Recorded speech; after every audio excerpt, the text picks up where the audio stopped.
Acre கணக்கில் நீளங்களை தருகின்ற தெய்வமே, வீடுகளை கட்ட உதவி செய்பவரே.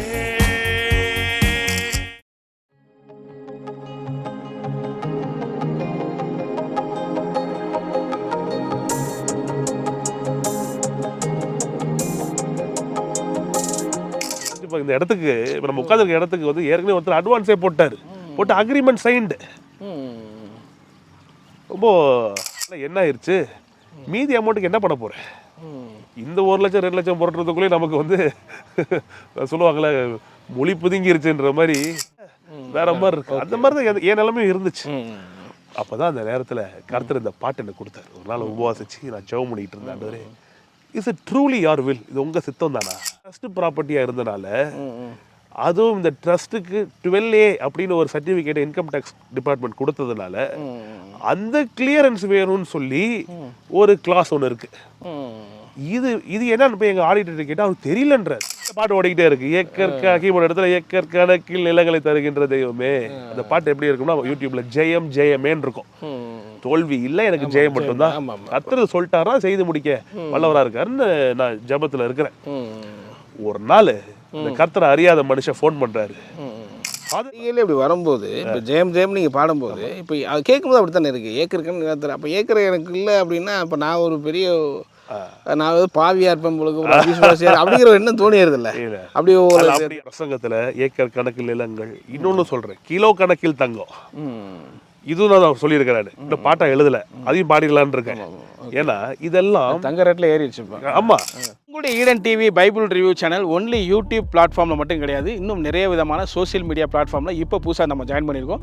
ஸோ ஃபஸ்ட்டு வந்து பார்த்தீங்கன்னா ஸ்பாட்டிஃபைல வந்து பார்த்தீங்கன்னா நம்ம ஆடியோவை அப்லோட் பண்ணுறோம். நீங்கள் ட்ராவல் பண்ணும்போது அழகாக நான் ஸ்டாப்பாக கேட்டுக்கிட்டே போகலாம். ஸோ அதே போல் வாட்ஸ்அப் சேனல், ஸோ இந்த வாட்ஸ்அப் சேனலில் நிறைய ஃபோட்டோஸ், பைபிள் வேர்ட்ஸ், நிறைய ஷார்ட்ஸ், வீடியோஸ்லாம் அப்லோட் பண்ணுறோம். ஸோ அதே போல் இன்ஸ்டாகிராம், ஃபேஸ்புக் ரெண்டுலேயுமே ஷார்ட்ஸ் அண்ட் ரீல்ஸ்லாம் வந்து நம்ம பண்ணிக்கிட்டே இருக்கோம். நிறைய ஃபோட்டோஸ் நம்ம அப்லோட் பண்ணிகிட்டே இருக்கோம். ஸோ யூடியூப்பில் வரக்கூடிய நிறைய மிஸ் பண்ண இதெல்லாம் வந்து இந்த சோசியல் மீடியா பிளாட்ஃபார்மில் நம்ம கொண்டு வந்துகிட்டே இருக்கோம். ஸோ இந்த சோசியல் மீடியா பிளாட்ஃபார்மில் நீங்கள் ஃபாலோ பண்ணணும் அப்படின்னா கீழே இருக்க வீடியோ டிஸ்கிரிப்ஷனில் ஒவ்வொரு சேனலுக்கான லிங்க் கொடுத்துருப்போம். அது மூலமாக நீங்கள் ஃபாலோ பண்ணிக்கலாம். ஸோ அதே போல் ஒவ்வொரு வீடியோ கீழே உள்ள கமெண்ட் செக்ஷனில் ஃபஸ்ட்டு நம்ம கமெண்ட்டை பின் பண்ணியிருப்போம். அந்த வீடியோ லிங்க் மூலமாகவும் நீங்கள் ஃபாலோ பண்ணிக்கலாம். God plus. இருக்கக்கூடிய இந்த நீதிமொழிகள் என்ற புத்தகம் வந்து மிகவும் சிறப்பு வாய்ந்த ஒன்று. இன்னும் சொல்லப்போனால் உலகத்திலே முதல் முறை அந்த புத்தகத்தை வெளியிட்டிருக்காங்கன்னு சொல்லலாம். நீதிமொழிகள் 915 வசனங்கள் இருக்குது. இந்த 915 வசனங்களும் பெரியவர் முதல் சிறியவர் வரைக்கும் நன்றாக புரியும் விதத்தில் கையிலே வரையக்கூடிய ஓவியரை கொண்டு கார்ட்டூன்ஸ்லாம் வந்து வரைஞ்சிருக்கிறாங்க. இது பல வருடங்கள் பல லட்சங்கள் செலவு பண்ணி ஜான் அண்ட் ஜாஸ்மின் ஃபேமிலி வந்து உருவாகிருக்காங்க. இது எல்லார் வீட்லையும் கிடைக்கணும், எல்லா பிள்ளைகளுக்கும் எல்லா பேர பிள்ளைகளுக்கும் இது கிடைக்கணுங்கிற விதத்தில் எந்த விதமான லாபம் நோக்கம் இல்லாமல் வெறும் 150 ரூபாயும் ப்ளஸ் 50 rupees கொரியர் சார்ஜ் மூலமாக இதை வந்து கொடுக்குறாங்க. இந்த புத்தகம் உங்களுக்கு வேணும்னு சொன்னால் இந்த ஸ்க்ரீனில் பார்க்குற நம்பருக்கு கான்டாக்ட் பண்ணுங்க.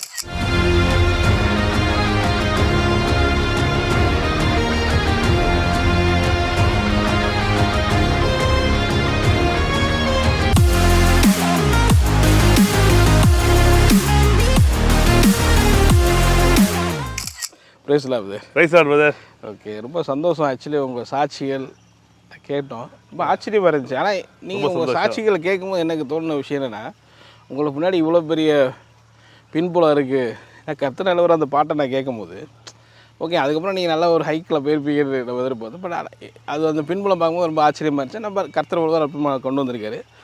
அதுமாதிரி 2022 நீங்கள் இப்போ எழுதுன அந்த பாடல்கள் ஏக்கர் கணக்கில் நிலங்களை தருகிற தேவன், அது ஒரு பெரிய கான்ட்ரவர்சி ஆச்சு. பட் இப்போ நம்ம அந்த இடத்துல தான் இருக்கும்னு நினைக்கிறேன். அந்த இடத்துல தான் இருக்கும். ஏக்கர்னா இது ஒரு ஏக்கர்ல இல்லை 61 சென்ட். 61 சென்ட். நான் என் காதில் வந்து 13 ஏக்கர் அப்படிங்கிற மாதிரி எனக்கு தெரிஞ்சு. அப்படி ஆகட்டும், ரிசீவ் இட். ஓகே, 61 சென்டா ஒரு 1/2 ஏக்கரை தாண்டி நீங்கள் ரிசீவ் பண்ணியிருக்கிறீங்க. இந்த நிலத்தை எப்படி நீங்கள் ரிசீவ் பண்ணீங்க, அந்த சாட்சியை சொல்லுங்கள். நம்ம அப்படியே ஒரு நாள் போகலாம். ஓகே, ரொம்ப சந்தோஷம். பார்த்து கொண்டிருக்கிற தேவ பிள்ளைகள் பிரதருக்கு ஸ்தோத்திரம். இது நாங்கள் 2009 ஒரு 10 சபை சேர்ந்து ஒரு கல்ற தோட்டத்துக்காக வாங்கின ஒரு இடம் இது. அப்புறம் இந்த ஊரில் அந்த காரியங்கள் செய்ய முடியலன்றதுக்காக வேறு இடத்துல வாங்கிட்டோம். அப்போது இது ஒரு 10 சபை சேர்ந்து ஒரு ட்ரஸ்ட்டை உருவாக்கி இந்த இடம் அந்த ட்ரஸ்ட்டுக்குள்ளே வந்த ஒரு இடம் இது. இந்த 61 சென்ட். வாங்கிட்டு அதை வந்து மெயின்டைன் பண்ண முடியல அப்படின்னு சொல்லிட்டு இதை விற்கலாம் அப்படின்னு சொல்லிட்டு அவங்க எல்லாம் முடிவு பண்ணாங்க. நம்ம சபையில் ஒரு சபை இருந்துச்சு. ஆனால் அதை வாங்குவதற்கு அந்த நேரத்தில் நமக்கு ஃபஸ்ட்டு இன்ட்ரெஸ்டே இல்லை ஃபஸ்ட்டு. ஏன்னா ட்ரஸ்ட்டு ப்ராப்பர்ட்டியே இன்னொரு ட்ரஸ்ட்டு தான் வாங்க முடியும் அப்படின்னு தான் ரொம்ப நாளாக இருந்துச்சு. நாங்களும் அப்படி தான் நினச்சிட்டு இருந்தோம். அது வந்து ஒரு இண்டிவிஜுவல் வாங்க முடியுமா அப்படின்றது ஒரு யோசனையாக இருந்துச்சு. ஃபஸ்ட் இந்த இடம் எங்கே இருக்குன்னு சொல்கிறோம் பாருங்களேன். திருச்சி தோகமலை ஹைவேஸ் மேலே இருக்குது, நெடுஞ்சாலை மேலேயே இந்த இடம் அந்த வேலையை நம்ம பார்த்தோம். ஆமாம், அமைந்திருக்கு.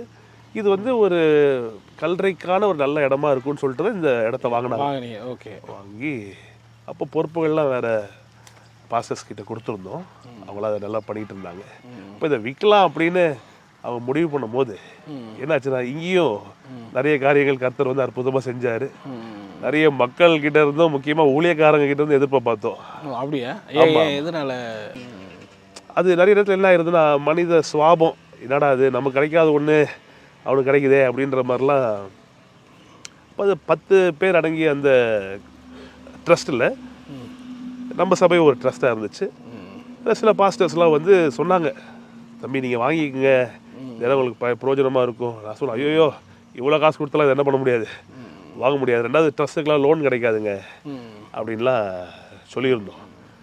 அப்புறம் ஒரு நாள் ட்ரஸ்ட்டுலேருந்து மேனேஜிங் ட்ரஸ்ட்டி எங்கள் அப்பாவுக்கு ஃபோன் பண்ணி சொல்லியிருக்காரு, இந்த மாதிரி ஒரு பையர் ஒருத்தர் வந்திருக்காரு இந்த இடத்த வாங்குறதுக்கு, நம்ம அவர்கிட்ட இதை கொடுக்க போகிறோம். அப்போ எனக்கு எந்த ட்ரஸ்ட்டுங்க? இல்லை இந்த ஊர்க்காரர் ஒருத்தர். இந்த ஊர்க்காரரா?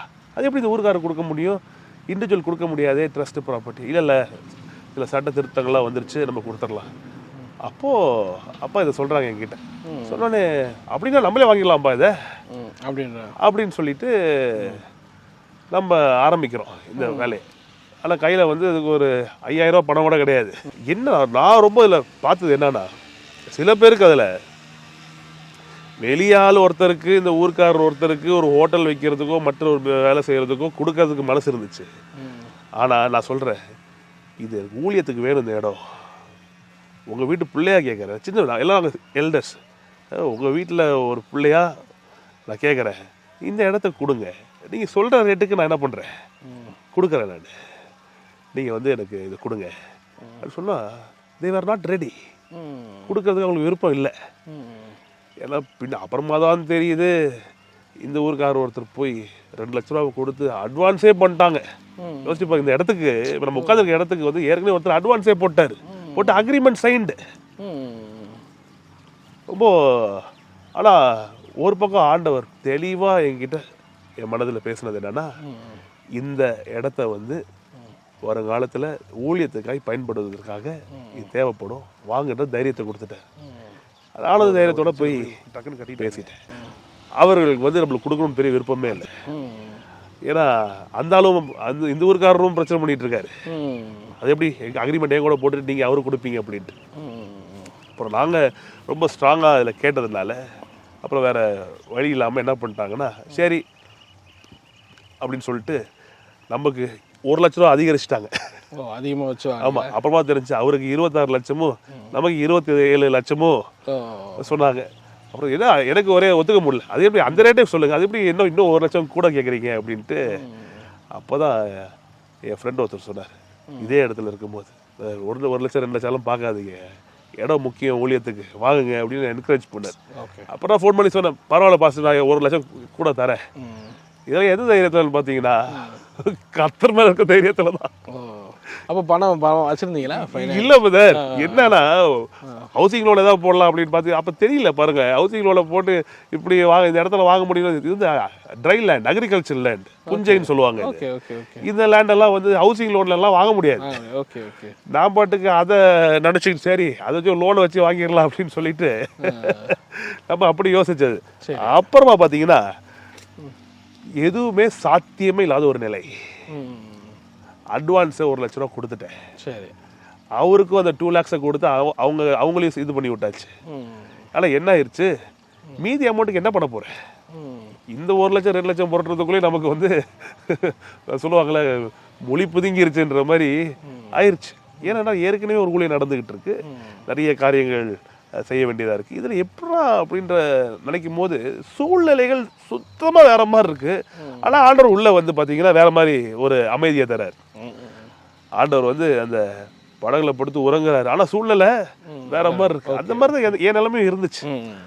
அப்போதான் அந்த நேரத்தில் கர்த்தர் இந்த பாட்டு எனக்கு கொடுத்தாரு. ஒரு நாள் உபவாசிச்சு நான் ஜெபம் பண்ணிட்டு இருந்தேன், ஆண்டவரே இஸ் இட் ட்ரூலி யார் வில், இது உங்கள் சித்தம் தானா இந்த இடத்த நான் வாங்குறது, இல்லை நான் இமோஷனலாக ஏதாவது நான் முடிவு எடுக்கிறேன், எனக்கு தெரியல ஆண்டவரே. அப்போ என்ன நடந்துச்சு அந்த டைமில் தான் அந்த பாட்டு இந்த பாட்டு அது சொல்ல பாரு. ஒரு பக்கம் பணத்தை ரெடி பண்ண முடியாத நெருக்கடி, இன்னொரு பக்கம் இவங்களுடைய டிஸ்கரேஜ்மெண்ட். உங்களுக்கான எந்த சோர்ஸும் இல்லை, எந்த சோர்ஸும் கிடையாது. சர்ச் மக்கள்கிட்ட சொல்லி இல்லை சர்ச் மக்கள்கிட்ட அந்த மாதிரி இது வேணும் அது வேணும் நாங்கள் சொல்லவே மாட்டோம்.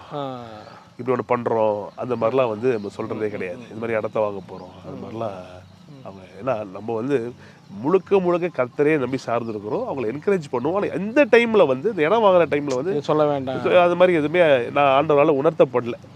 அதனால் அந்த டைமில் வந்து அதை பற்றி மக்கள்கிட்ட பேசலை. இது முழுக்க முழுக்க வந்து இது எனக்கு என் மனைவிக்கும் நம்ம இது வந்து வாங்குற ப்ராப்பர்ட்டி இது கர்த்தருக்கானதாக இருக்கணும், ஊழியத்துக்கானதாக இருக்கணும்னு ஒரு பெரிய வாஞ்சை. டைமில் வந்து என் மனைவி ரொம்ப உதார குணமுள்ளவங்களா, ரொம்ப சாக்ரிஃபிஷியலாக தியாகமாக என்ன பண்ணாங்கன்னா அவங்கக்கிட்ட இருந்த எல்லா நகையும் எனக்கு கொடுத்தாங்க. Okay okay okay.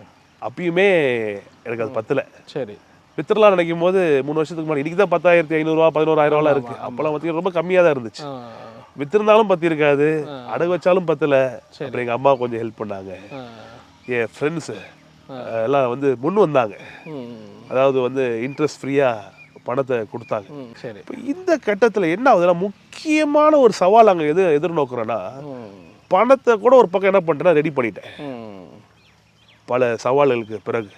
ஆனால் இந்த இடம் ட்ரஸ்ட் ப்ராப்பர்ட்டியாக இருந்தனால அதுவும் இந்த ட்ரஸ்ட்டுக்கு 12A அப்படின்னு ஒரு சர்டிஃபிகேட் இன்கம் டேக்ஸ் டிபார்ட்மெண்ட் கொடுத்ததுனால அந்த கிளியரன்ஸ் வேணும்னு சொல்லி ஒரு கிளாஸ் ஒன்று இருக்கு. இது இது என்னன்னு போய் எங்கள் ஆடிட்டர் கேட்டால் அவருக்கு தெரியலன்றாரு. இதெல்லாம் என்னன்னு தெரியலையப்பா அப்படின்றாரு. அந்த நேரத்தில் என்னுடைய ஆவிக்குரிய தகப்பன் பார்த்து சாம்பி செலவரே கால் பண்ணுறேன். என்னுடைய எப்பயுமே அவருக்கு ஒரு கால் பண்ணுறேன். ஆமாம் எல்லா முக்கியமான காலகட்டத்திலையும் ஒரு கால் பண்ணும்போது அவர் சொன்னார், பிருத்வி திருச்சியில் இருக்க ஆட்களுக்குலாம் அது தெரியாது, சென்னையில் ஒரு ஆளை பிடிச்சி செய்யுங்க. திருச்சியிலேயே பயங்கரமாக ஃபீஸ் வாங்குறாங்களே, சென்னையெல்லாம் என்ன ஃபீஸ் வாங்குவாங்கன்னு விட்டுட்டேன். சரி, யார் பாஸ்டர் சொல்கிறீங்கன்னு கூட கேட்கல. சரி பாஸ்டர், சரி ஜபத்தில் வைப்போன்னு சொல்லி ஜபத்தில் வச்சு 12A வாங்கியிருக்கிறதுனால இன்கம் டேக்ஸ் டிபார்ட்மெண்ட் கிளியரன்ஸ் வேணும். இது இல்லாமல் இந்த சேல் இந்த வியாபாரம் நடந்துச்சுன்னா இந்த சேலே, அதாவது இந்த வியாபாரம் இந்த விற்க வாங்குறதே செல்லாது அப்படின்னு சொல்லி இன்கம் டேக்ஸ் சொல்கிறான். நம்ம ஆட்கள் இருக்காங்களே, அதாவது பிதாவாகிய தேவனுக்கே பதில் ஐடியா கொடுக்குற ஆட்கள் சொல்றாரு, தம்பி நம்ம ஜெபம் பண்ணலாம், சப் ரெஜிஸ்ட்ராரோட கண்கள் இது மறைக்கப்படணும்பா. மறைக்கப்படணுமா? கேஷாவும் வேணும், லோடும் போட முடியாது, இருக்கிற இந்த நுணுக்கங்கள்லாம் ரெஜிஸ்டரும் பார்க்காம ரெஜிஸ்டர் பண்ணணுமா? நம்ம ஜெபம் பண்ணுவோம் அதுக்காக. நான் சொன்னேன், பாருங்க சட்டத்தை மீறி நான் எதையுமே செய்ய மாட்டேன், வெயிட் பண்ணும். ஏதாவது சொன்ன உடனே இடத்த சபிக்கிறது, இந்த நாள் அப்படியே போட்டோம், இதா போட்டோம், இதா போட்டோம், அதான் போட்டோம், யாருக்கு வேணும் பேசுறது. இந்த நேரத்தில் நான் கையாண்ட ஒரே ஒரு வசனம் என்னன்னா, சாந்த குணமுள்ளவர்கள் பாக்கியவான்கள், அவர்கள் பூமியை சுதந்திரிப்பார்கள். டென்ஷன் ஆகிற மாதிரி எக்கச்சக்கமான வார்த்தை வருது அங்க இருந்து, எல்லா பக்கத்துல இருந்தும். அது முக்கியமா ஊழியர்கள் கிட்ட இருந்தே. கேஷ் ரெடி பண்ணிட்டீங்களா ஃபினான்ஷியல்? ஆமா, அதுக்கு முன்னாடி இந்த 12A வேணுங்கிறதா இல்ல, 12A அந்த ட்ரஸ்ட்டுக்கு இருக்கு. சரி, இன்கம் டேக்ஸ் டிபார்ட்மெண்ட்ல இருந்து ஒரு கிளியரன்ஸ், அதாவது இந்த ட்ரஸ்ட் இந்த இடத்தை இவருக்கு விற்கலாம் அப்படிங்கிற ஒரு அப்படின்னு கொடுக்கணும். அது எங்க இருந்து வரணும்னா commissioner of income tax exemptions அப்படின்னு தமிழ்நாடுக்கும் பாண்டிச்சேரிக்கு ஒரே ஒரு கமிஷனர் இருக்கார், அவர்கிட்ட இருந்து வரணும். அவரெல்லாம் எளிதா பிடிக்க முடியாது. அப்புறம் என்ன நடக்குது, இதுல எல்லாருக்கும் சோர்வு. இதுல ஒரு பக்கம் நான் இதுக்கான பணத்தை ரெடி பண்ணிட்டு இதுக்கு வட்டியும் கட்ட ஆரம்பிச்சிட்டேன். நான் டிலே ஆகிட்டே இருக்கு. அப்போதான் பாஸ்டருக்கு நான் பேசுறேன், நான் ஒரு உபவாசம் பண்ணி ஜெபம் பண்றேன், எனக்கு ஐ நீட் கைடன்ஸ், எனக்கு ஒரு தெளிவு வேணும். அப்போதான் அந்த நேரத்தில் கர்த்தர் கொடுத்த பாட்டு, ஏக்கர் கணக்கில் நிலங்களை தருகின்ற தெய்வமே அப்படின்னு ஸ்பிரிட்ல இருந்து நான் அவரை பார்த்து நான் பாடுறேன். நான் மனுஷனை கேட்கல. ஏக்கர் கணக்கில் நிலங்களை தருகின்ற விசுவாசிகளேன்னு சொல்லல, ஏக்கர் கணக்கில் நிலங்களை வாங்க பணம் கொடுக்குற என் அன்பு சகோதர சகோதரிகள்னு சொல்லு. தாவீது சொல்றான், எனக்கு உதவி அவரிடத்துல இருந்து வருது. சங்கீதம் 121. அப்போ நான் என் கண்ணை அவர் மேல வச்சு நான் என் விசுவாசத்துல எழுதின பாட்டு அது. எனக்கு மட்டும் விசுவாசிகள் அந்த பாட்டு எப்படி வரும்னா, ஏக்கர் கணக்கில் நிலங்களை தருகின்ற தெய்வமே, வீடுகளை கட்ட உதவி செய்பவரே அப்படிங்கிறத வரும். சபைகளை கட்ட உதவி செய்கிறவரே. சபை வேணுங்கிற ஆளுக்கு சபை கட்ட இடம் தராரு, வீடு வேணுன்றதுக்கு வீடு தராரு. ஸோ அந்த மாதிரி அந்த பாட்டில் எழுதுறீங்க. அதுக்கப்புறம் என்ன நடக்குது? அந்த பாட்டை தினைக்கும் பாட ஆரம்பிச்சேன், விசுவாசிச்சு பாட ஆரம்பிச்சேன். பாடுறேன். என் ஃப்ரெண்டோடைய ஃப்ரெண்டு மாம்பழத்தில், சென்னை மாம்பழத்தில், அவர் ஒரு ரொம்ப 85 வயசு ஐயங்கார் ஒருத்தர், ஒரு ஆடிட்டர் ஒருத்தர். அவர் திடீர்னு அறிமுகம் ஆகுறாரு. அவர் வந்து ஓகே நான் இது பண்ணித்தரேன்னு வாங்குறாரு. நாங்களும் அதுக்கு வேண்டிய டாக்குமெண்ட்ஸ்லாம் கொடுத்துட்டோம். ஆக்சுவலி இந்த வேலையெல்லாம் செய்ய வேண்டியது யாருன்னா, நமக்கு ட்ரஸ்ட் விற்கிறாங்க பாருங்க, அவங்க செய்ய வேண்டிய வேலை. அவங்க வேலையும் இழுத்து போட்டு நான் செஞ்சுக்கிட்டு இருக்கேன். சரி சரி. நம்ம வேலை காசை கொடுத்தா மட்டும் போதும், அவங்க செய்யணும். ஆனால் யாருக்கும் அதை செய்ய தெரியல. நம்ம ஏதாவது ஒன்று சொன்னோம்னா, இப்போ என்ன அங்கிள் தான் கூப்பிடுவோம், எல்லாம் வயசில் மூத்தவங்க, என்ன பாஸ்டர், என்ன அங்கிள், இல்லை இந்த அளவு குறையுதே, நீங்கள் என்ன படிச்சிருக்கீங்க, உங்களுக்கு என்ன தெரியுது அப்படின்வாங்க. இப்போ வாங்கின அளந்தான், ஆமாம் தம்பி கரெக்டாக சொன்னீங்க அப்புறம் சொல்கிறது. அப்புறம் அந்த வெரி சீனியர் ஆடிட்டர் என்ன பண்ணாருன்னா, நான் பண்ணித்தரேன்னு வாங்கினேன். சரி, நான் ஒரு 10 நாள் கழிச்சு அவரை கூப்பிட்றேன். சார் என்னாச்சு ஃபாதர், இப்படிதான் இப்போ எக்ஸாக்டாக நான் எதுவும் எக்ஸாஜரேட் பண்ணல, இப்படியே சொன்னார். ஃபாதர் நீங்கள் என்ன நினச்சிக்கிட்டு இருக்கீங்க, இதெல்லாம் பல வருஷம் ஆகும். இது பல வருஷம் ஆகுமா? முன்னாள் மறைந்த நடிகர் விஜயகாந்த் ஐயா இருக்காருங்கள, அவரோடைய காலேஜ் ப்ராப்பர்ட்டி ஒன்று, அதை விற்கிறதுக்கே நாங்கள் 6 வருஷம் வெயிட் பண்ணிக்கிட்டு இருக்கோம். மத்திய அரசாங்கத்தோட ரொம்ப நெருக்கமான குடும்பம் அவங்களோடதே 6 வருஷம் ஆகுது. அதே அவர் தான் டீல் பண்ணுறாரா. உங்களுக்குலாம் டைம் ஆகும். விஜயகாந்த் சாருக்கே 6 வருஷம், நமக்குலாம் எத்தனை வருஷம்டா அப்படின்ட்டு ஓகே ஓகே திரும்பி இந்த பாட்டு ஓடிக்கிட்டே இருக்கு. கீபோர்டு இடத்துல ஏக்கர் கணக்கில் நிலங்களை தருகின்ற தெய்வமே. அந்த பாட்டு எப்படி இருக்கும்னா, யூடியூப்ல ஜெயம் ஜெயமேன்னு இருக்கும். தோல்வி இல்லை, எனக்கு ஜெயம் மட்டும்தான். கர்த்தர் சொல்லிட்டாரா செய்து முடிக்க வல்லவரா இருக்காருன்னு நான் ஜபத்துல இருக்கிறேன். ஒரு நாள் இந்த கர்த்தரை அறியாத மனுஷன் ஃபோன் பண்றாரு. Father, Jesus is the living God, Jesus is the living God, is a true God அப்படின்றாரு. என்னடா இது, என்ன சார் சொல்லுங்க, என்னங்க இது, என்னங்க பண்ணீங்க? தந்துட்டாங்க.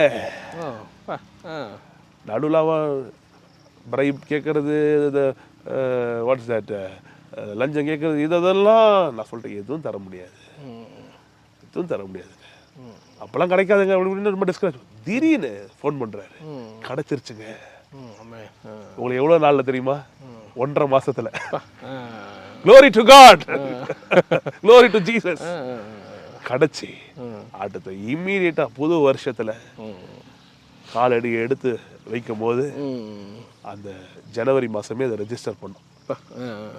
ரெஜிஸ்டர் பண்ணிட்டு கண்கள் நிறைய கண்ணீரோட ஆண்டவருக்கு நன்றி சொன்னேன். ஆண்டவரே, இது சிறியவருடைய புழுதிலிருந்து உயர்த்தி பிரபுக்களோட உட்கார வைத்திருக்கிறீரு. ஏன்னா என் பேர்ல 1 சென்ட் நிலம் கூட கிடையாது. எங்கள் அப்பா கிட்ட ஒரு வீடு இருக்கு, அவ்வளோதான், அதான் அவருடையது. அது எனக்கு ஆண்டவரே உங்கள் வேலையை செய்கிறதுக்கு ஒரு இடம் கொடுங்க அப்படின்னு சொல்லி நான் சில வருடங்களுக்கு முன்பாக நான் கர்த்தரை நம்பி விதைச்சேன். ஆண்டவர். அப்போது இந்த இடம்லாம் விற்பனைக்கெல்லாம் வரல. ஆண்டவரே எனக்கு வேணும், ஏன்னா இப்போ இருக்க இடம் பத்த மாட்டேங்குது, காலைல பார்த்தோம்ல அந்த இடம் எங்களுக்கு பத்த மாட்டேங்குது, ஆண்டவரே உதவி செய்யுங்க அப்படின்னு கேட்கும்போது அற்புதமாய் இதை கர்த்தருடைய நாமத்தின் மகிமைக்காக சொல்லிக்கிறேன். இதை வந்து ரெஜிஸ்டர் ஆஃபீஸில் போய் ரெஜிஸ்டர் பண்ணும்போது அந்த சப் ரெஜிஸ்டர் பார்த்து ஆச்சரியப்பட்டார். ஓ, இதுதான் அந்த கிளியரன்ஸ். ஏன்னா அந்த கிளியரன்ஸ், இன்கம் டேக்ஸ் கிளியரன்ஸே நம்ம மக்களை இப்போ தான் பார்க்குறாங்க.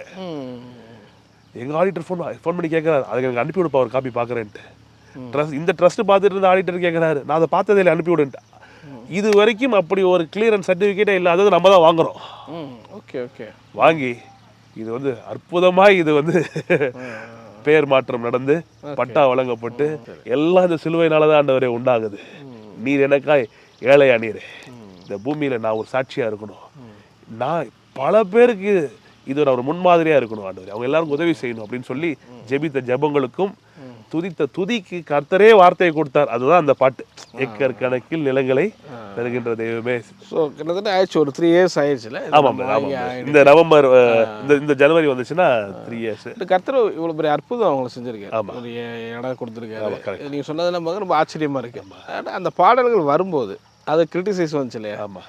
அப்போ உங்களுக்கு எப்படி இருந்துச்சு? என்னடா இது ஏக்கர் கணக்கு நிலங்கிறது இது மிகப்பெரிய ஒரு கிரிட்டிசைஸ். என்னால் நான் எப்படி பார்க்குறேன்னா, அவங்க இடத்துல இருந்து பார்க்கும்போது அதை கிரிட்டிசைஸ் பண்ணுறதுக்கான வாய்ப்புகள் இருக்குது. ஏன்னா அவங்க போகிற சபை, அதில் போதனைகள்.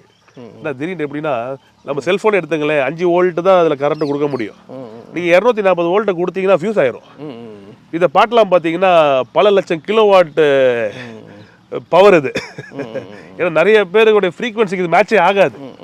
சில பேரால் சில ஃபியூ ஸ்கொயர் ஃபீட்டே அவங்களால விசுவாசிக்க முடியாத நேரத்தில் ஏக்கர் கணக்கில் இல்லைங்கள்னா இவங்களுக்கு தெரிஞ்சதெல்லாம் ஏதாவது ஊரில் பெரிய பணக்காரன் ஒருத்தன், ஜமீன்தார் ஒருத்தன், அரசியல்வாதி ஒருத்தன், இவங்களால தான் வாங்க முடியும். ஆனால் கர்த்தர் சொல்றாரு, உன் ஜனங்கள் யாவரும் நீதிமான்களும் என்றென்றைக்கும் இந்த பூமியை சுதந்திரிக்கும் குடிகள் அப்படின்றாரு. ஏசாயா 54. இப்போ இந்த வார்த்தையெல்லாம் நாங்கள் எங்கள் சபையில் நாங்கள் சீரியஸாக எடுத்துக்கிறோம். ரொம்ப சீரியஸாக எழுதியிருக்கிற மாதிரியே எடுத்துக்கிறோம். சாந்த குணமுள்ள பாக்கியவான்களா, அவர்கள் பூமியை சுதந்திரிப்பார்களா. அந்த நேரத்தில் என்ன பண்ணனா, எல்லாருக்கிட்டையும் சாந்தமாக இருந்தேன். கோவப்பட்டு கலைச்சிருந்துருக்கலாம் அந்த டீலையே. ஏன்னா அப்படிப்பட்ட வார்த்தைகள். ஒரு ட்ரஸ்ட் மீட்டிங் நடக்குது, என்ன ஒருத்தர் அதில் கெட் அவுட்னாரு. நான் பார்த்தேன், அப்படியா எவ்வளோ உதவிகள் செஞ்சுருக்கிறோம். அந்த நேரத்தில் அதெல்லாம் என் மனசில் வரல. சாந்த குணமுள்ளவர்கள் பாக்கியவாங்க சொன்னார், கெட் அவுட். எங்கள் அப்பா உடனே டென்ஷன் ஆகிட்டாரு, பாடா நம்ம பார்த்துக்கலாம், வேற இடம் வாங்கிக்கலாம்டா. அசல் அப்பா ஒரு நிமிஷம் இருங்க ஐயா, நீங்களும் இருங்க, எல்லாம் பேசாமல் இருங்க, முடிவு பண்ணிட்டு. ஆனால் எனக்கு ரொம்ப கோவம் வரும். ஆனால் இந்த நேரத்தில் முடிவு பண்ணேன், ஐயோ இல்லை இனிமேல் நம்ம இப்படி தான் இருக்கணும், சாந்த குணமுள்ளவர்களாக தான் இருக்கணும். சாந்த குணத்தினால அந்த சுதந்திரிச்சேன் அப்படிங்கிறது உங்களுடைய. ஆமாம், ஏன்னா இது மகாத்மா காந்தி அவர்களே, நம்முடைய தேசப்பிதா மகாத்மா காந்தி அவர்களே இந்த அகிம்சை எடுக்கிறதுக்கு முன்பாக இதை படிச்சிருக்கேன்னு அவர் எழுதுறாரு. The meek shall inherit the land. Blessed are the meek, they shall inherit the land. சாந்த குணமுள்ள பூமியை சுதந்திரிப்பார்கள் சொல்லி சாந்தமா ஒரு போராட்டத்தை போராடணும்னு அகிம்சை எடுத்தாராம். இல்லை, உலகத்தில் நடந்த எந்த போராட்டமே அகிம்சை முறையே கிடையாது. அப்போ இந்த அகிம்சைக்கு அடித்தளமா இருந்ததே மலை பிரசங்கம். அப்போ இது மகாத்மா காந்தி அவர்களுக்கே வேலை செய்யணும்னா தேவனுடைய பிள்ளைகள் நமக்கு வேலை செய்யுமா செய்யாதாது அப்படின்னு ஒரு சவாலா எடுத்து கர்த்தர் ஆசீர்வதிச்சு கொடுத்தார். இது மட்டும் கிடையாது, இது எல்லாராலையும் முடியுன்றதுக்கு ஒரு சாட்சி. ஏக்கர் நிலங்க தர்றாரு கர்த்தர். ஒரு மாதிரி நீங்கள் இந்த உலகத்துக்குரிய காரியங்களே நீங்கள் பேசுகிறீங்க. கரெக்ட். அது ஒரு பொருளாசை அப்படிங்கிற கான்செப்ட் உங்களுக்கு. அதாவது நீங்கள் ஏற்கனவே கேட்டீங்க, அந்த கேள்விக்கு ஆக்சுவலாக பதில் சொல்லலை. நான் இதை கிரிட்டிசைஸ் பண்ணும்போது நான் எப்படி பார்த்தேன்னா, சொன்ன பார்த்தீங்க ஏற்கனவே இது வந்து நிறைய பேருக்கு ஃபஸ்ட் இது விளங்காது. இது ரெண்டாவது, இது பர்சனலாக என்னுடைய ஜெபம். பைபிள்ல நிறைய ஜெபங்கள் பாடல்களாக இருக்கு. அண்ணாளுடைய ஜெபத்தெல்லாம் நீங்கள் பார்த்தீங்கன்னா பாடலாக இருக்கும். ஸோ உங்களுடைய பர்சனல் பாடல் இது என்னுடைய பாடல். கடவுள் உங்களுக்காக எழுதப்பட்ட பாடல், கரெக்டாக அந்த நேரத்தில் எனக்காக கொடுக்கப்பட்ட பாடல். இப்போ அதில் அண்ணாள் எழுதின பாட்டு தான் நம்ம இன்னைக்கு நிறைய விசுவாசிக்கிறோம். எப்படி தாவீது ஒரு பாட்டு பாடுறான், ஆனால் இன்னைக்கு அந்த பாட்டெல்லாம் நம்ம பாடுறோம். அது மாதிரி எனக்கான பாடலாக இருந்தாலுமே நான் என்ன சொல்ல வரேன்னா, இது எல்லாருக்கான பாடல்னு தான் சொல்ல வரேன். எப்படி சொல்ல வரேன்னா, இது வந்து ஒருத்தரை பொருளாசைக்கு நேராவோ இல்லை பண ஆசைக்கு நேராய் திருப்புறதாய் இது எடுத்துக்கொள்ளப்படுவதற்கான வாய்ப்பு இருக்கு. வந்து சைக்கிளில் வந்தேன், அப்புறம் நான் ஆடி காரில் போகிறேன் அப்படிங்கும்போது இப்போ சைக்கிளில் வர்றவங்களெல்லாம் அந்த மாதிரி ஃபோக்கஸ் திருப்புறோம். அதான் கர்த்தருக்கு நேரம் திருப்பதை விட்டுட்டு ஆடி கார், BMW அது மாதிரியான நியாயமான குற்றச்சாட்டுகள் இருக்குது. அதாவது கர்த்தரை விட பொருளையும் மற்ற மெட்டீரியல்ஸையும் பெருசாக பேசுறது தப்பு தான் நான் சொல்லுவேன். நம்மளுடைய போதனைகள் இது எல்லாமே எதுக்கு நேரம் வரிகளே இப்படி வரும்போது, இப்போ ஜெயம் நீங்கள் பாடும்போது இப்போ அது கேட்கும்போது அப்படி தானே இருக்குது. ஏக்கருக்குன்னு நேரத்தில் அப்போ ஏக்கர் எனக்கு இல்லை அப்படின்னா அப்போ நான் ஒரு பெரிய நான் வந்து பாவியாக இருப்பேன் உங்களுக்கு அப்படிங்கிற எண்ணம் தோணியது இல்லை. அப்படி அதுதான் பாருங்க, எண்ணங்கள் வருவதற்கு வாய்ப்புகள் இருக்கு. இந்த கிரிட்டிசிசம் பண்ணுவது ரொம்ப நல்லது. Okay, because criticism has to be done. ஒரு கிரிட்டிசிசம், ஒரு குற்றச்சாட்டு வைக்கும் போது தான் தெளிவு உண்டாகுது. நீங்க கேட்கற கேள்விக்காக கத்துக்க நன்றி சொல்றேன். நீ ஏன்னா இது உங்க கேள்வி மட்டும் இல்லை, இதை பார்த்து கொண்டிருக்கிற கோடிக்கணக்கான மக்களுடைய கேள்வி இது. It has to be discussed. கர்த்தர் ஒவ்வொருவருக்கும் வைத்திருக்கிற திட்டங்களுக்கு ஏற்ற ப்ரொவிஷன். ஒரு மிஷனுக்கு அவர் ப்ரொவிஷனை கொடுக்குறாரு. ஒரு வேலை பாருங்க, கர்த்தர் எல்லாருக்கும் ஒரே நோக்கத்தை கர்த்தர் வைக்கல. அதை நான் ரொம்ப விசுவாசிக்கிறேன். அது சிம்பிளா சொல்றேனே, இது எல்லாத்துக்குமான அடிப்படை விஷயம் என்னன்னா தேவனுடைய சித்தம். ஆண்டவர் சொல்றார் ஏசி 55ல் பூமிக்கு வானம் எவ்வளவு உயரமா இருக்கிறதோ அவ்வளவு பெரிய திட்டங்களை வச்சிருக்கேன்றார். ஃபர்ஸ்ட் ரொம்ப சிம்பிள். சரி. ரெண்டாவது, பொல்லாதவர்களாகி நீங்களே உங்கள் பிள்ளைகளுக்கு நல்ல ஈவுகளை கொடுக்க அறிந்திருக்கும் போது பரமபிதா நன்மையானவர்களை அருளாதிருப்பது எப்படி? ரொம்ப சிம்பிள். அப்போ நாம் நம்முடைய பிள்ளைகள் நம்மளோட நல்லா இருக்கணும்னு விரும்புறோமா இல்லையா?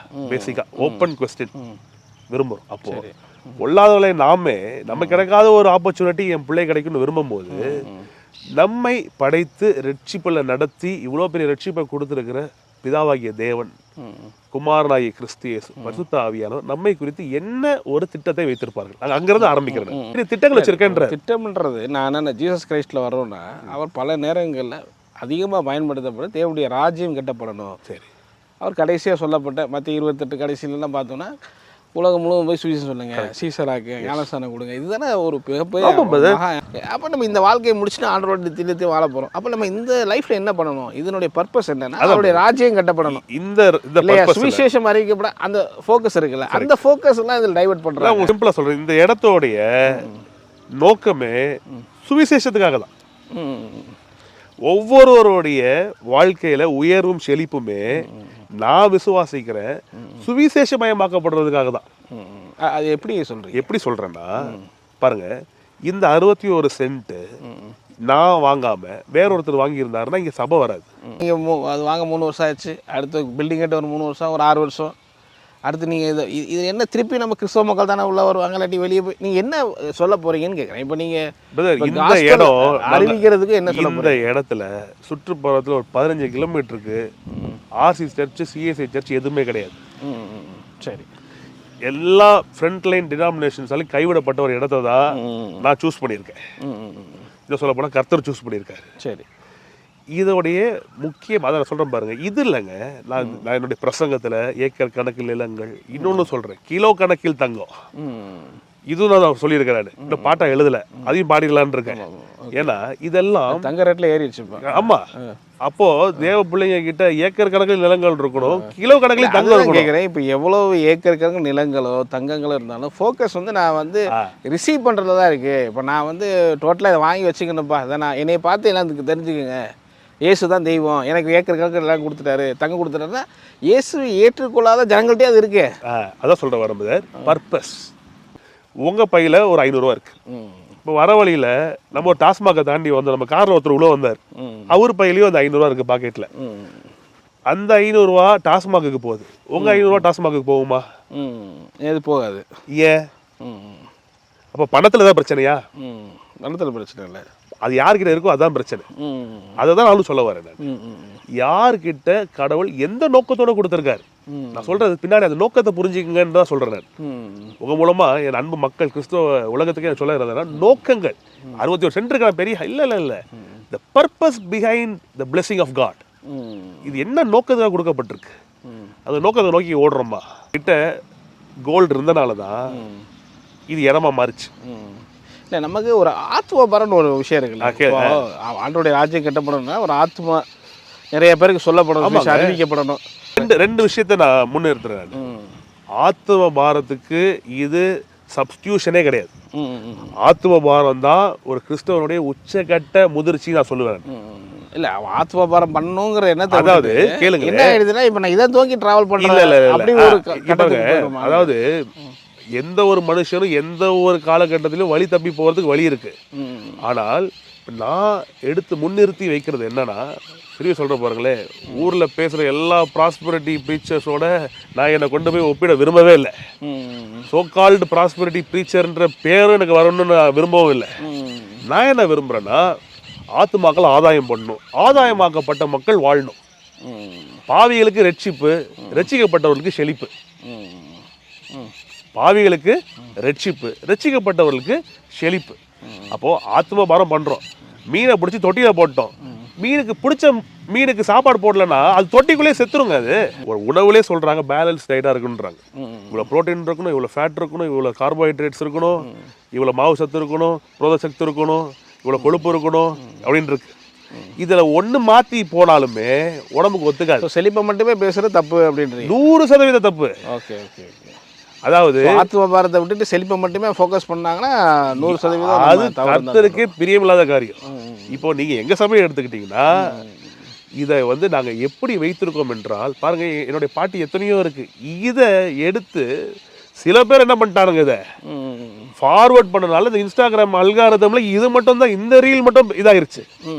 கர்த்தருக்கு பயப்படுற பயத்தை பத்தி பேசியிருக்கிறேன், வருகையை பத்தி பேசியிருக்கிறேன், கீழ்ப்படுதலை பத்தி பேசியிருக்கிறேன், ஆத்ம பாரத்தை பத்தி பேசியிருக்கிறேன். கான்ட்ராவர்சி அந்த பொருள், அதாவது ஒரு இன்ஸ்டாகிராமில் அந்த மனுஷன் எழுதப்பட்ட ஒரு அல்காரிதமால ஒரு ரீல் ஃபேமஸ் ஆகிறதுனால நான் வந்து வெறும் இதை மட்டுமே பேசுற ஆளுன்ட்டு ஒருத்தர் எங்கேயோ இதை பார்க்க ஒரு 30 செகண்ட் ரீலை பார்க்குறவர் வந்து கிரிட்டிசைஸ் பண்றாருன்னா அவர் தாழ்மையாய் வந்து இதை கேட்கும் போது கண்டிப்பா அது எனக்கு புரியுது. நான் அதுதான் ரெஜிஸ்டர் பண்றேன். நீங்க ஆத்ம பாரம் கண்டிப்பா இருக்கணும். அதுக்கு ஆத்ம பாரம் அதுக்கு தான் நீங்க செழிப்புன்னு சொல்ல வரீங்க. கண்டிப்பா அப்படிங்கிற பாயிண்ட். சோ அது இல்லாம இருக்கும்போது அது தவறான இதா பாக்குறோம். பாருங்க, நம்ம பக்கத்துல இருக்காங்க இருப்பாங்க, நம்ம எங்க போக முடியும்? அகஸ்டின் ஜெபகுமார் அண்ணன் மாதிரி நம்ம எல்லாராலையும் கிளம்பி பீகாருக்கு போக முடியாது. அண்ணனுடைய இந்த தியாகமான ஊழியத்தை கண்டு வியக்கிறோம். எத்தனையோ பேர் இங்க இருந்து போயிருக்காங்க. ஆனா இங்க நம்ம செய்யற வாழ்ற வாழ்க்கையில நாங்க சபையில போதிப்போம், உன் தெருதான் உனக்கு பீகார், உன் தெருதான் உனக்கு மிஷனரி ஃபீல்டு, சாட்சியாய் வாழ்ந்து. அப்படி நம்ம சொல்லியிருந்தோம்னா இன்னைக்கு நிறைய பெரிய பெரிய சபைகள்லாம் அதை சொல்லியிருந்தாங்கன்னா இன்னைக்கு இவ்வளவு தூரம் இன்னைக்கும் இயேசு அறியாத கிராமங்கள் ஊர் மக்கள் இருந்து கிராமங்களுக்குலாம் போகாதீங்க போது. டவுன்ல எத்தனை பேருக்கு தெரியும்? ஆமா, அப்படியே இருக்கு. அதெல்லாம் அப்படி இருந்திருக்குமான்னு கேட்குறேன். இருந்திருக்காது. இது எங்க மிஸ் பண்ணிட்டோம்னு நினைக்கிறேன். இது எங்க மிஸ் பண்ணிட்டோம்னா ஆத்ம பாரத் இல்லாமல் போகிறது தான் விஷயம். அதுக்கு என்ன காரணம் நினைக்கிறீங்க? இதுக்கு என்ன காரணம்னா பாருங்க, ஆண்டவர் சொல்றாரு டிஃப்ரெண்ட் கைண்ட்ஸ் ஆஃப் டைம்ஸ். ஒரு ஒரு உவமையே இருக்கு. ஒரு எஜமான் வராரு, நிறைய போதனைகளை சொல்லிச்சு மக்கள் கன்ஃபியூஸ் பண்ணிட்டு. அது ஒண்ணு. ரெண்டாவது பாத்தீங்கன்னா இன்னைக்கு நாம் ரொம்ப ஒரு இன்னைக்கு உட்கார்ந்து பேசுற அளவுக்கு நமக்கு கடவுள் வந்து ஒரு வாய்ப்பை கொடுத்துருக்காரு. ஆனா 2000 வருஷத்துக்கு முன்னாடி அப்படிலாம் கிடையாது. உட்கார்ந்து கிறிஸ்தவர்களா தலையை சீட்டு போயிட்டே இருப்பாங்க. ஆண்டவர் ஒரு ஊமையை சொல்றாரு. ஒரு தோட்டத்துக்கு வேலை செய்யறதுக்கு அந்த எஜமான் என்ன பண்றாருன்னா பகல் நேரத்துல போய் ஒருத்தர் வேலைக்கு கூப்பிடுறாரு, பீக் வெயில்ல இருக்கிற நேரத்தில் ஒருத்தர் கூப்பிடுறாரு, சாயந்தர நேரமா ஒருத்தர் போய் என்ன பண்றாரு கூப்பிடுறாரு. கடைசியில் பார்த்தீங்கன்னா சம்பளம் ஒன்றா தான் கொடுக்குறாரு. ஆதி திருச்சபையினர் கஷ்டப்பட்ட கஷ்டம்லாம் கொஞ்சம் நெஞ்ச கஷ்டம் கிடையாது. அது புரியுது. இன்னைக்கு என்ன கதை சொல்றேன் பாருங்களேன். இந்த ஆத்ம பாரம் குறைஞ்ச காரணம் எல்லாம் என்னன்னா இன்னைக்கு ஒரு பெரிய சவால் இல்லை. அது தமிழ்நாடு மாதிரிலாம் ஊர்ல நாட்டுல மிஷினரிகள்லாம் வந்தாங்க. அவங்க வந்த காலம் வரும்போது ஒரு மிகப்பெரிய ரிவைவல் ஏற்பட்டுச்சு. ஆனா இன்னைக்கு சபைக்குள்ளேயே மக்களை பிடிச்சி வச்சுக்கிட்டாங்க அப்படின்னு குற்றச்சாட்டு இருக்கு. கரெக்ட். எங்கேயும் வெளியே விட மாட்டேங்க, விட்டா எங்கேயா போயிடுவாங்க சபைக்குள்ள. அதெல்லாம் தவறுங்க, அதெல்லாம் தவறு. சபை கூடி வருகிறது கர்த்தர் ஆர்டைன் பண்ணது என்றால் வாரந்தோறும் முதல் நாள் சபை கூடி வந்தாங்க. அதை மட்டுமே விசுவாசிகள் செஞ்சா போதுங்கிற மாதிரி சொல்ல. சபை 168 மணி நேரம் இருக்கிற ஒரு வாரத்துல சபை கூடி வர்றது 2 மணி நேரம் தான். ஆனால் நாங்க என்ன போதிக்கிறோம்னா ஒவ்வொரு நாளும் உங்க வீடே சபை மாதிரி இயங்கணும். அப்படி ஒரு சாட்சியான வாழ்க்கையை வாழணும். உங்க சாட்சியான வாழ்க்கையை பார்த்து சுத்தி இருக்கவங்க எல்லாம் கர்த்தர் பக்கம் வரணும். ஆத்ம பாரம் இல்லாமல் இடம் வாங்கணும் வீடு வாங்கணும்னு ஒருத்தர் நினைச்சானா 2 தப்பு நடந்திருக்குன்னு அர்த்தம். ஒண்ணு, அந்த பாஸ்டர் தப்பா பிரசங்கம் பண்ணியிருக்காரு, இல்ல அவர் பிரசங்கம் பண்ணது அந்த அந்த விசுவாசி தப்பா புரிஞ்சுக்கிட்டாரு. இப்போ நீங்க நம்ம ஒரு 250 பேர் சொல்றீங்க நம்ம சபைக்கு வருவாங்கன்ற. இப்போ நான் இது தவறா நீங்க எடுத்துக்க வேண்டாம். இப்போ நிறைய பேர் போய் சொல்லியிருந்தாங்கன்னா அவங்க சபையில் இப்போ 2000க்கு மேலே 3000 வந்திருக்கலாம் அவங்க சபை. 100%. அது எங்க மிஸ் பண்ணிட்டோம்னு நினைக்கிறீங்க? ஏன்னா பாருங்க, நான் இது 100% கர்த்தரை திரும்பி பைபிள்ல இருந்து உங்களுக்கு கான்டெக்ட் காட்டுறேன். விதைக்க ஒருவன் விதைக்க புறப்பட்டான். போகும்போது அந்த விதைகள் வழி அருகே விழுந்தது.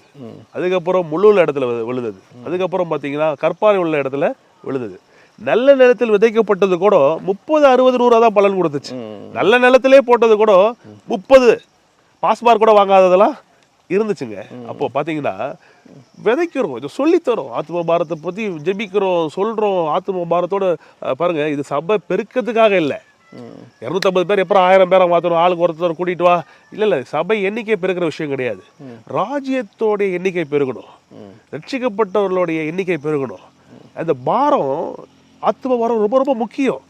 இந்த ஆத்ம பாரத்தை அதை விதைக்கிறோம்ல, அந்த விதையா அது போய் விழுவுற இருதயம் கற்பாறையான இருதயமா இருந்துச்சுன்னா ஆண்டவராகிய இயேசு கிறிஸ்து வந்து போதிச்சாலே அங்க நடக்காது. ஒரு சில இண்டிபெண்டன்ட் சர்ச்சஸ்லாம் அந்த க்ரோத்லாம் இருக்கே, அப்படியே நம்ம ஷார்ட் பீரியட்ல இவ்வளோ பேர்லாம் கொண்டு வர்றாங்க. இது நிஜமாவே பெரிய கிருபங்க. அது வந்து நாங்க 20 வருஷமா ஊழியம் பண்றோம். ஓகே. சில நேரத்துல நாங்களே கொஞ்சம் டிஸ்கரேஜ் ஆகுறோம். 200 பேர் தான் இருக்காங்க. இன்னும் கொஞ்சம் ஏன்னா விருத்தியை விசுவாசிக்கிறோம், முன்னேற்றத்தை விசுவாசிக்கிறோம். பொதுவா வந்து பாத்தீங்கன்னா இந்த ப்ராஸ்பரிட்டி ஃபெய்த்தை பத்தி பேசுற க்ரௌட் எல்லாம் பார்த்தீங்கன்னா ரொம்ப கம்மியான க்ரௌடா தானே இருக்கு எல்லா சபைகள்லயும். அப்படி நினைக்கிறீங்களா நீங்க? நான் வந்து பாத்தீங்கன்னா அப்படிதானே நீங்க தமிழ்நாட்டுல பாத்தீங்கன்னா அப்படி இருக்கு. உலக வேர்ல்டுல வேர்ல்ட் லெவல்ல ஏன்னா ஒரு ஸ்டாட்டிஸ்டிக்ஸ் ஏன்னா ரசிக்கப்பட்டவர்கள் நம்ம ஒரு பார்த்தோம்னா வேர்ல்ட் லெவல்ல பாத்தீங்கன்னு வச்சுங்களேன், இருக்கிறதே நம்ம ஸ்ட்ரென்த் தான் பெரிய ஸ்ட்ரென்த். ஏன்னா ஒரு ஸ்டாட்டிஸ்டிக்ஸ் ஒன்று சொல்றேன், உலகத்திலேயே தசமபாகம் கொடுக்கறவங்களுடைய எண்ணிக்கை 1% கூட இல்லையா. அந்த அதாவது ஊழியத்துக்கு கொடுக்கிறவர்கள் 1% கூட கொடுக்கல.